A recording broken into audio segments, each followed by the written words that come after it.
par likteņdārzu, kas arī dzen ir jūsu projekts. Ne, tas nekādā ziņā nav tikai mans projekts. Tas ir tādas cilvēku grupas.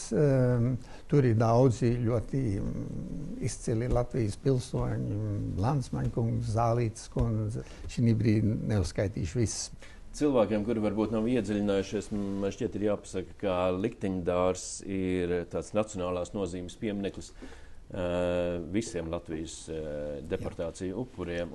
Ne tikai. Tā doma ir tāda, šajā vietā tiks pieminēti visi, kas Latvijai ir zuduši. Vienalga kādā veidā.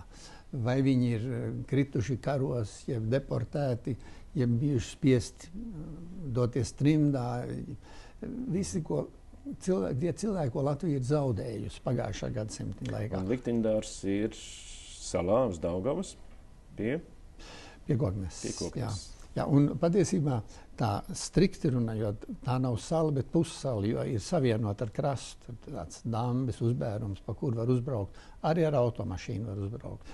Un to ir ļoti interesanti dabā pastīties. Es visiem iesaku aizbraukt uz to salu. Tur jebkurš var apciemot, apmeklēt to salu. Tur nekāda ierobežojuma nav. Tā vieta ir ļoti skaista. Tiešām viņa piemīt tāda īpaša aura. Tur viss riņķītie lielie Daugavas ūdeņi. Mūsu likteņupes Daugavas vidū uz salas top skaists dārzs – likteņdārs.